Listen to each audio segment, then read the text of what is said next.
Okay, if you're watching this video, then nice job, guys. We're going to look at a pretty difficult problem here. The graph I want to look at is this guy, right? I want to do a cotangent graph. So let's just start that. All right, first thing I'm going to do, I'm going to just rewrite this as y equals -2 cotan x plus pi over 4. Okay, so now I've got two changes that are being made to this graph. So the first thing is I'm multiplying by -2. So that's going to be a vertical stretch by -2. So really, it's going to be a stretch by 2 and also a vertical reflection. All right, so I got to remember that. So cotangent normally is decreasing always, so this graph is going to be increasing always. The other thing I've got is a phase shift, right? So I'm going to say this is a phase shift to x equals -pi over 4. Okay? So, whoops. So when I'm starting the graph, I'm going to start at -pi over 4 and build everything from there. Let's write the other things. So we know the period hasn't changed. That's pi. And the amplitude hasn't changed. That's, well, I'm going to say 1, but I'm going to say 1 with like a star here, okay? Because really that just means that if I go halfway between a 0 and a vertical asymptote, you'll see what I'm talking about when I make the graph, then that point, that value is going to be at 1. And now that I'm saying that, I wrote up here there's a vertical stretch, so I don't know why I'm saying the amplitude is 1. It should be, well, let's do this. Let's make it look a little bit cleaner. It's actually -2. So the thing I'm forgetting is the center line, right? So I knew there were 4 things, and I forgot the center line. That hasn't changed, that's 0. So we have the same period, the same center line, we have a change in our amplitude, and we have a phase shift. All right, I think, let's see if I can,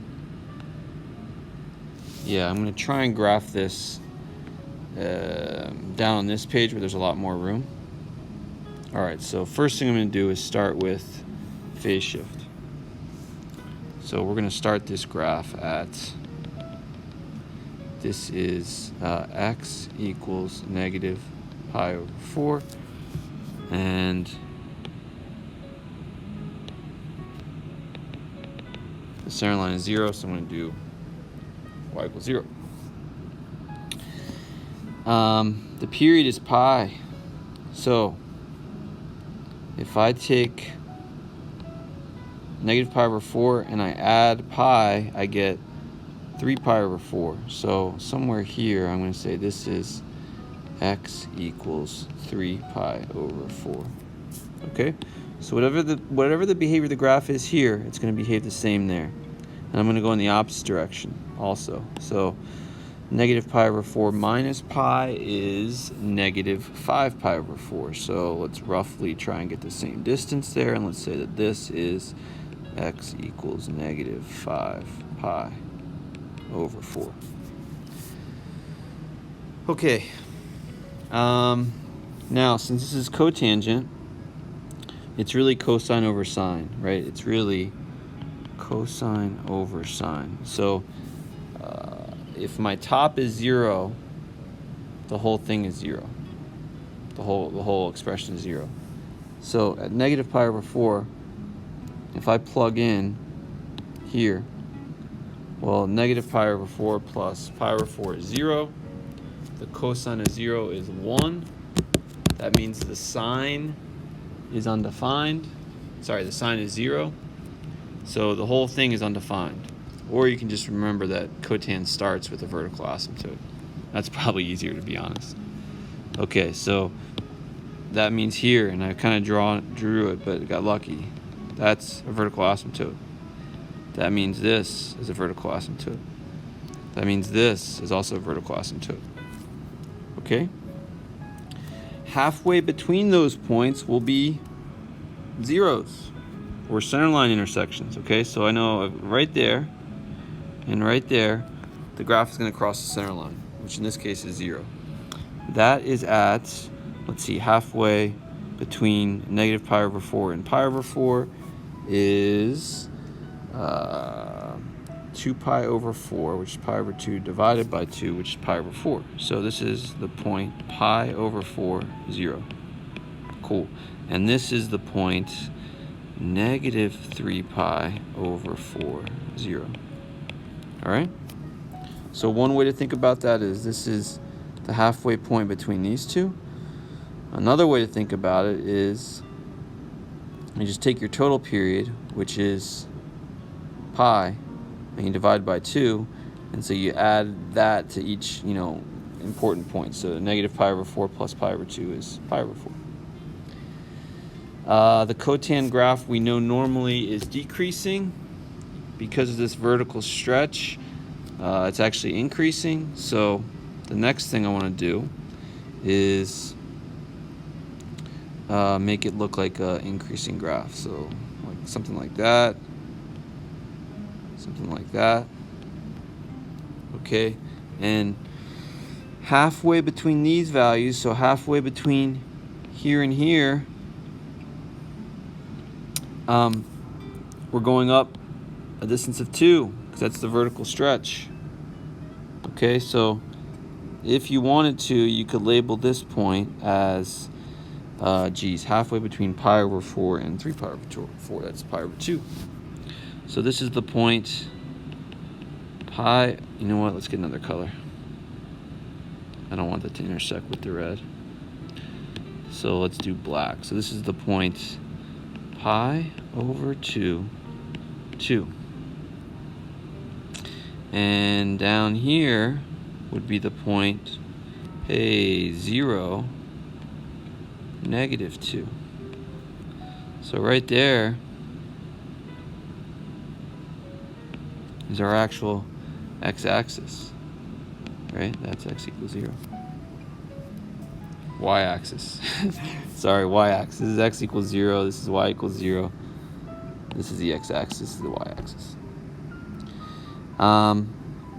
Then we could label these points if we want to. So halfway between negative 3 pi over 4 and negative pi over 4, that's negative pi over 2, 2. And this point over here would be negative pi, negative 2. Wow. Okay, so now I have 2 full cycles, right? I've got 2 full cycles. Here's one. Here's a second. I've got the zeros indicated. I've got the vertical asymptotes indicated.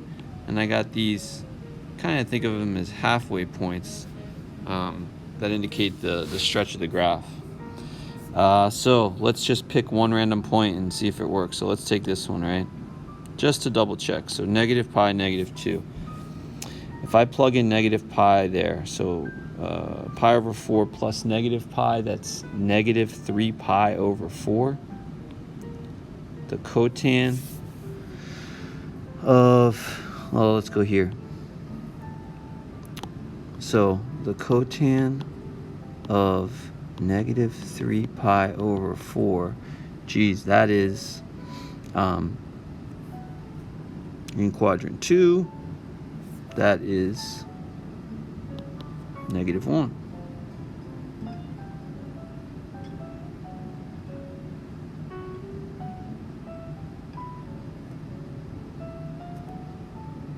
So negative 1, right? Negative 1, the result of all this stuff. Negative 1 times negative 2 is positive 2, which is not what we got here. So, what am I doing wrong? Negative 3 pi over 4 is not in quadrant 2. Come on, Jeff. Negative 3 pi over 4 is over there, right? So the cotan of negative 3 pi over 4 is actually positive 1. And that's exactly what we want, because positive 1 times -2 is -2, which is the value that we get here. So graph looks good.